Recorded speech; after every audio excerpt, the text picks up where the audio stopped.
Salut mes amis et bienvenue sur votre chaîne Oasis de physique chimie. Aujourd'hui, nous allons parler des ondes mécaniques progressives. Cette leçon, mes amis, cible les élèves de deuxième année baccalauréat, option français, toutes les branches. Alors, nous allons commencer, mes amis, par quelques notions et on commence par la notion de perturbation. Une perturbation est une modification locale et temporaire d'une propriété ou d'une propriété d'un milieu. Définition d'une onde mécanique progressive. Alors, qu'est-ce que ça veut dire une onde mécanique progressive? On appelle onde mécanique le phénomène de propagation d'une perturbation dans un milieu élastique. Qu'est-ce que ça veut dire milieu élastique? Soit l'air, soit il est solide, liquide ou gazeux, sans transport de matière, avec transport d'énergie. En général, mes amis, il y a deux types d'ondes. Il y a onde longitudinale et onde transversale. Alors, qu'est-ce que ça veut dire une onde longitudinale? Une onde est dite longitudinale quand la direction de perturbation est parallèle à la direction de propagation. Exemple, onde dans un ressort. Comme vous voyez, le sens de perturbation est le même que le sens de propagation. Onde sonore, ça veut dire le son, est une onde longitudinale. Pourquoi? Parce qu'il y a compression et dilatation de l'air horizontalement. Donc l'onde sonore, c'est une onde longitudinale. Une onde est dite transversale quand la direction de perturbation est perpendiculaire à la direction de propagation. Exemple, onde à la surface de l'eau. Donc l'onde à la surface de l'eau est une onde transversale. Onde le long d'une corde. Alors, voilà le sens de perturbation et voilà le sens de propagation. Donc le sens de propagation est perpendiculaire au sens de perturbation. Donc l'onde le long d'une corde est une onde transversale. Les propriétés générales des ondes. Une perturbation se propage à partir de la source dans toutes les directions qui lui sont offertes. En général, il existe des ondes à une dimension, comme l'onde le long d'une corde, deux dimensions, comme l'onde à la surface de l'eau, et trois dimensions, comme l'onde sonore. Alors, lorsque deux ondes se croisent, elles ne se perturbent pas. Pourquoi? Un exemple. Alors, dans la figure, il y a deux signaux. Il y a le signal 1 et le signal 2. Alors, comme vous voyez dans la figure, le signal 1 continue son trajet et aussi le signal 2 continue son trajet après le rencontre des deux signaux.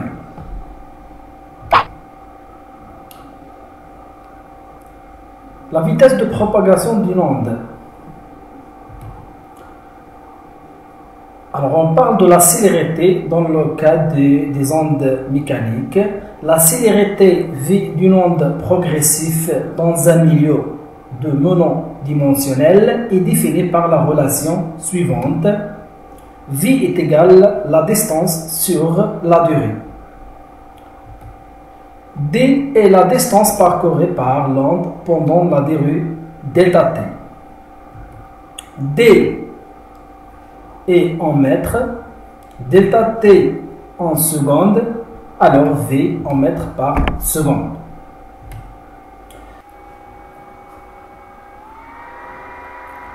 La célérité V d'une onde qui se propageant sur une corde dépend de sa tension T et de sa masse linéaire μ. S'écrit sous la forme suivante.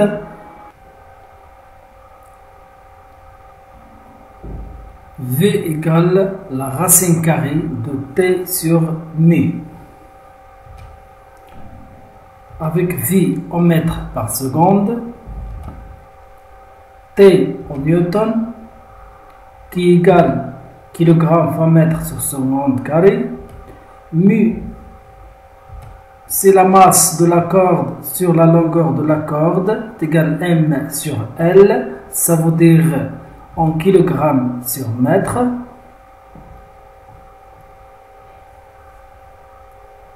Et on passe à l'influence du milieu de propagation. Et on commence par la rigidité du milieu. Donc, la rigidité du milieu dépend de la célérité. Ça veut dire lorsque la rigidité augmente, la célérité augmente aussi. Ou d'autres façons, c'est l'élasticité est diminuée, alors la célérité augmente. Alors, pour l'inertie du milieu, alors plus l'inertie d'un milieu est grande, plus la célérité de l'onde se propageant dans ce milieu est faible. Ça veut dire lorsque l'inertie augmente, ou bien la masse linéaire augmente, la vitesse diminue. Donc, on peut remarquer que la vitesse des ondes mécaniques ne dépend que du milieu de propagation et dans son état physique, ça veut dire de la température, de la tension d'une corde et de la rigidité. Alors maintenant on passe au retard temporel. Qu'est-ce que ça veut dire le retard temporel? Le point M' reproduit le mouvement du point M, mais avec un décalage de le temps, s'appelle le retard temps, exprimé par la relation suivante. Τ est égal à la distance entre M et M' sur la vitesse, avec M' est une distance de l'unité M, V c'est une vitesse de l'unité mètre par seconde, alors T est en secondes.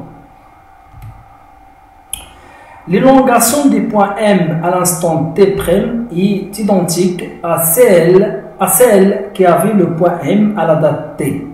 Ça veut dire T' est égal à T plus temps.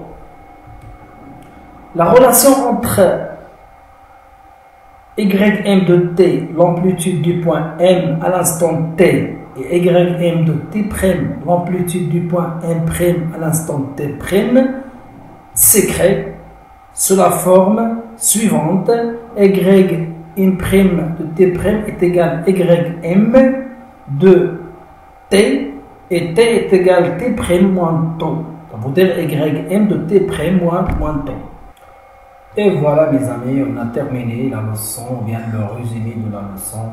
Maintenant on passe aux exercices corrigés et on commence par onde se propageant le long d'une corde.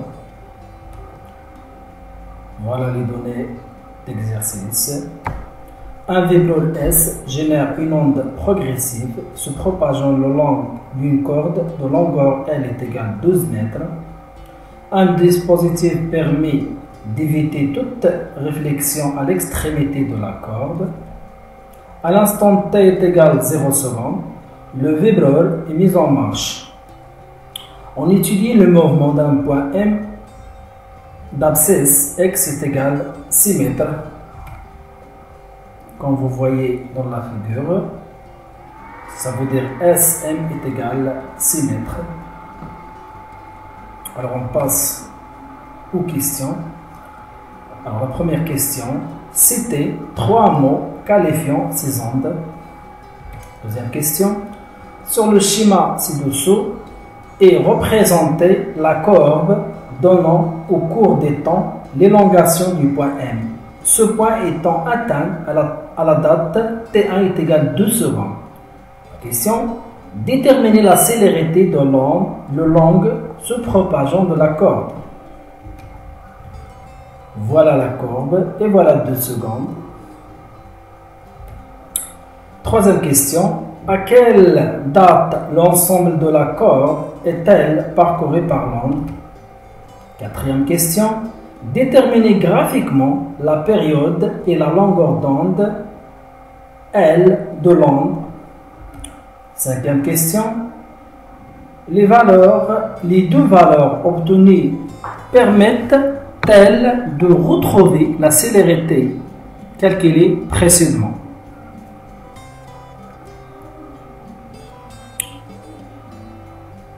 Voilà mes amis, vous avez quelques minutes pour lire les données d'exercice et les questions aussi.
Voilà, allez, on attaque la correction de cet exercice. Alors, on commence par la première question. C'était 3 mots qualifiant ces ondes. Tout simplement, c'est une onde mécanique, progressive, périodique, transversale et sinusoïdale. Deuxième question. Sur le schéma ci-dessous est représentée la courbe donnant au cours du temps l'élongation du point M. Ce point étant atteint à la date T1 est égal à 2 secondes. La question. Déterminer la célérité de l'onde le long se propageant de la courbe. Alors, le point M, bien sûr, se trouve à la distance D est égal à X est égal à 6 mètres de la source S. On a déjà dit que SM est égal à 6 mètres. Il est atteint à T1 est égal à 2 secondes. Donc, la célérité de l'onde est donc, on sait que la relation entre la vitesse et la distance, la vitesse ou bien la célérité est égale à la distance sur le temps. Et on fait l'application numérique. V est égal à la distance D, 6 mètres sur 2 secondes, est égal à 3 mètres par seconde. Troisième question. À quelle date l'ensemble de la corde est-elle parcourue par l'onde? Ça veut dire le long de la corde. L'extrémité de la corde est atteinte à la date. Bien sûr, on sait que delta t est égal à la distance sur la vitesse. On nomme cette date par T2. Et on a la vitesse V est égale à 3 mètres par seconde. On a déjà calculé dans la question 2. Et on remplace dans l'expression de la vitesse les données suivantes. La vitesse et la longueur de la corde qui est D est égal à 12 mètres. Alors delta T2 est égal à 2 sur 3 est égal à 4 secondes.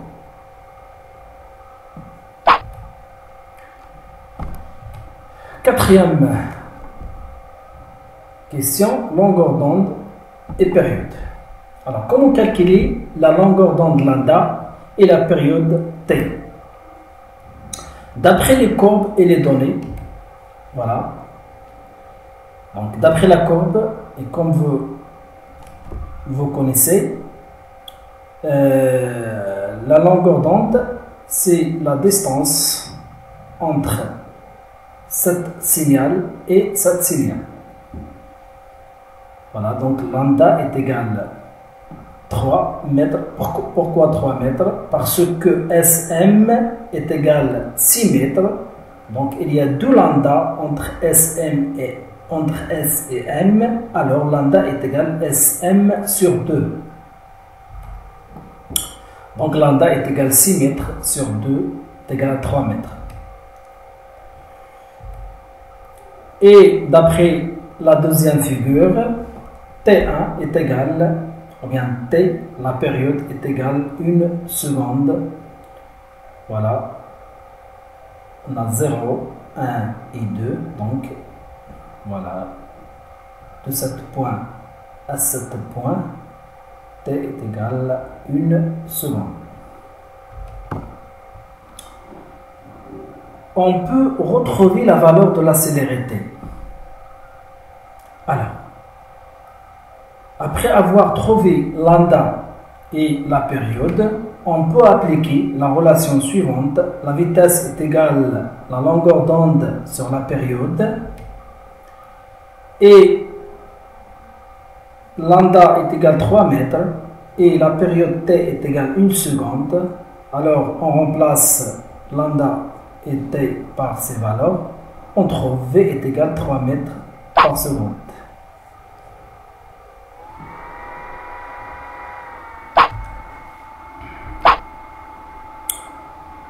Alors on passe au deuxième exercice, onde à la surface de l'eau. Alors les données, on donne les photographies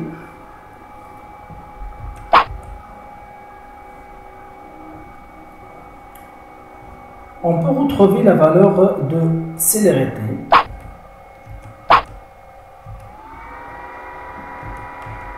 On peut retrouver la valeur de célérité en appliquant la relation suivante. La vitesse est égale à la longueur d'onde sur t. Et on a déjà trouvé dans la question numéro 4 lambda et t. Alors on les remplace par ces expressions. On trouve v est égal à 3 mètres par seconde. C'est la même valeur qu'on a trouvé dans la question numéro 3. Alors maintenant on passe au deuxième exercice, le cas d'onde à la surface de l'eau. Alors les données, on donne les photographies de la cuve à onde pour deux valeurs de la fréquence de l'excitateur. Voilà les figures, la figure 1 et la figure 2, figure 1 de fréquence 20 Hz et figure 2 de fréquence 10 Hz. La question numéro 1, l'onde étudiée est-elle mécanique, longitudinale, progressive, périodique? Justifiée. Deuxième question, déterminer la longueur d'onde et en déduire la célérité des ondes à la surface de l'eau. Figure 2. Troisième question, la célérité des ondes à la surface de l'eau reste-t-elle la même? Quel phénomène a-t-on mis ici en évidence? La figure 1.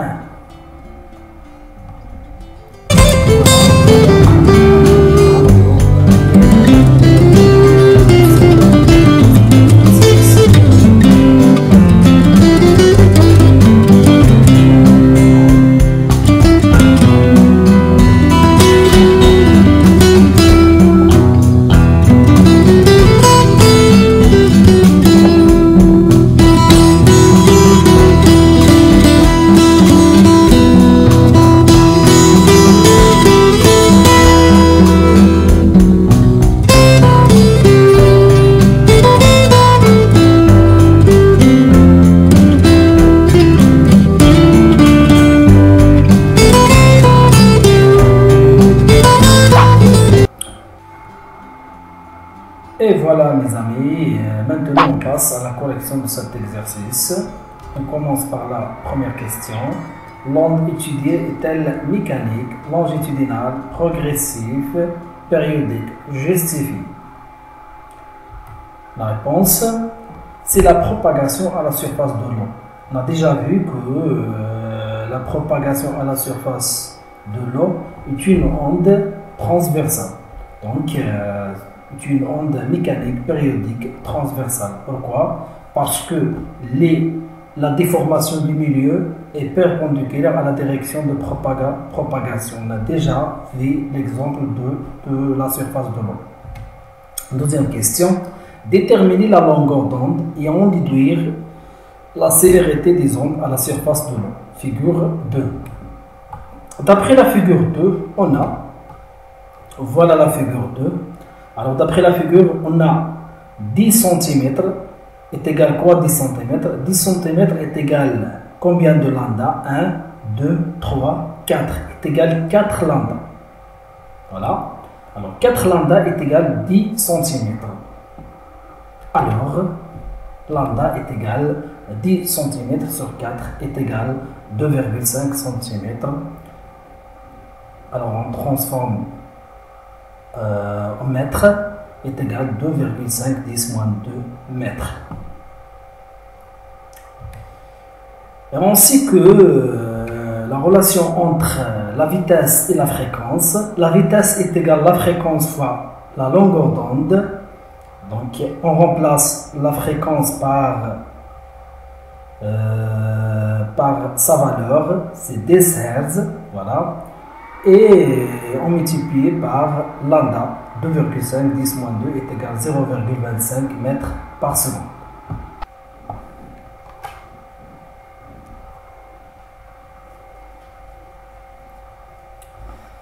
Alors la question 3, la célérité des ondes à la surface de l'eau reste-t-elle la même?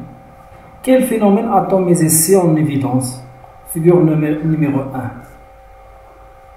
Donc, d'après la figure numéro 1, il y a combien de lambda dans 10 cm? Il y a 5 lambda. 1, 2, 3, 4 et 5. Alors, 5 lambda est égal 10 cm. Donc, lambda est égal 10 cm sur 5 est égal 2 cm est égal 2 fois 10 moins 2 mètres. Alors, pour calculer la célérité, on applique la relation entre la célérité et la fréquence et la longueur d'onde.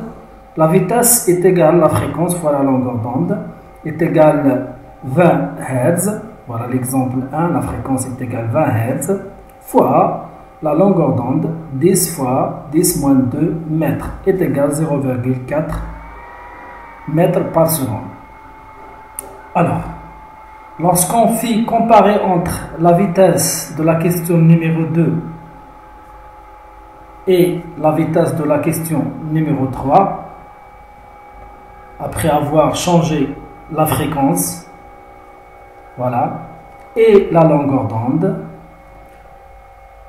alors on déduit que la vitesse augmente. Donc, la célérité de l'onde dépend de la fréquence, parce que la fréquence est changée.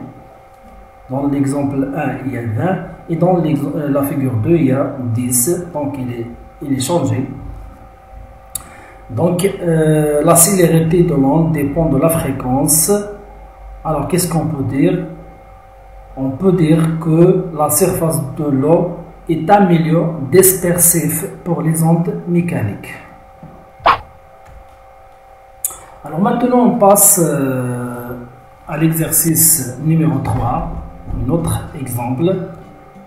Alors cette fois, ultrasons, les données d'exercice. Un générateur de salve ultrasonore et un récepteur sont sur un même axe, séparés d'une distance d est égale à 85 mm.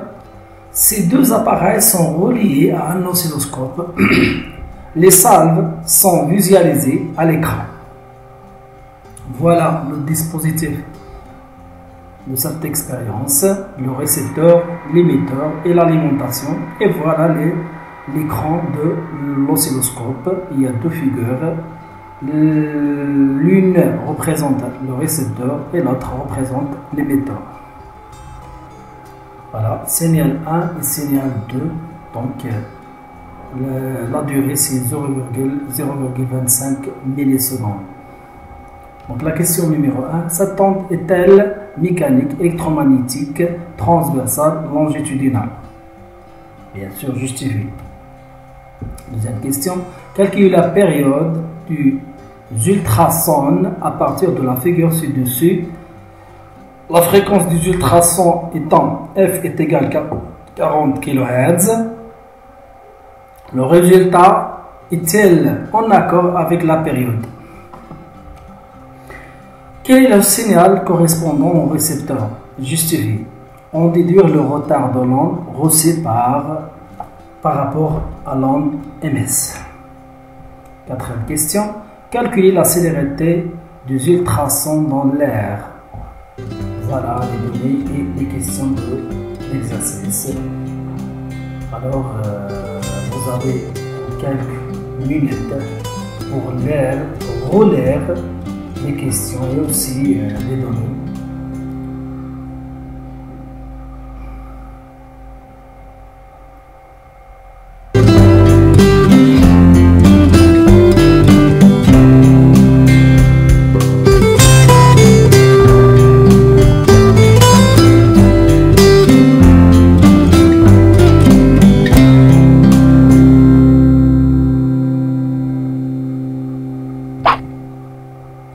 Voilà mes amis, alors on passe à la correction de l'exercice numéro 3. Voilà, on commence par la première question. Cette onde est-elle mécanique, électromagnétique, transversale, longitudinale? Alors la propagation dans l'air d'une onde mécanique périodique est longitudinale. Pourquoi? Parce que la propagation d'une variation de pression dans la direction de propagation, tout simplement. La lumière, toujours, est une onde électromagnétique. Pourquoi? Parce qu'elle est composée par le champ magnétique et le champ électrique. Deuxième question. Calculer la période des ultrasons à partir de la figure ci-dessus. La figure des ultrasons étant F est égale à 40 kHz. Le résultat est-il en accord avec la période? D'après la figure, voilà la figure, on a 10 T, voilà. Alors, comptez, il y a combien de T? Il y a 1, 2, 3, 4, 5, 6, 7, 8, 9 et 10.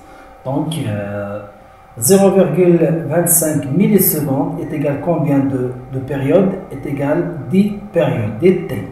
Alors, T est égal à 0,25 fois 10 moins 3 secondes sur 10 est égal à 2,5 fois 10 moins 5 secondes. Donc, par la figure. Maintenant, par le calcul, on sait que T est égal à l'inverse de la fréquence. Et on a déjà la valeur de la fréquence, c'est 40 kHz. Alors, application numérique, T est égal à 1 sur 40 fois 10 puissance 3. Parce que kHz est égal à 10 puissance 3 Hz. Est égal à 2,5 fois 10 puissance moins 5. C'est le même résultat de la figure. Voilà, donc le résultat est en accord. Troisième question. Quel est le signal correspondant au récepteur? Justifié. On déduire le retard de l'onde reçue par rapport à l'onde émise. Bon, donc, alors quel signal qui correspond au récepteur? Tout simplement, c'est le signal numéro 1. Pourquoi le signal numéro 1? Parce que le récepteur reçoit le signal de l'émetteur avec le retard temps. Tout simplement. avec le retard. Donc le signal qui est en retard par rapport au train, c'est le signal 1 par rapport au signal 2. Et voilà, le retard c'est 0,25 tout simplement de ce point à ce point-là. Voilà.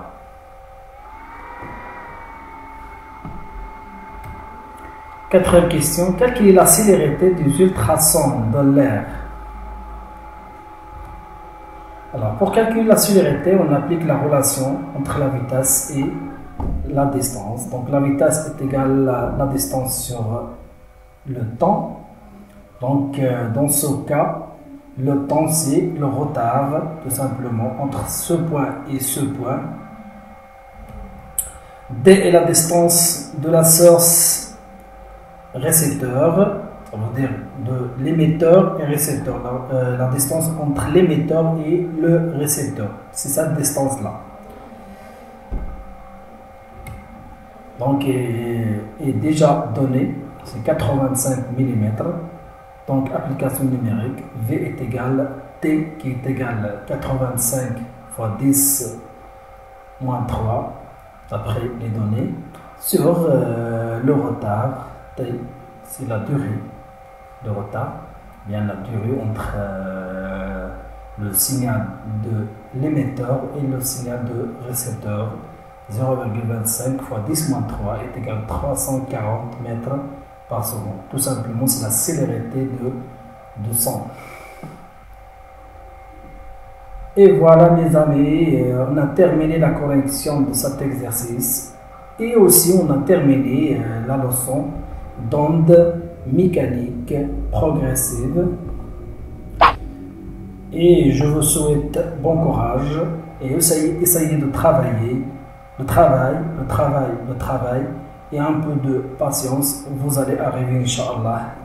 Merci.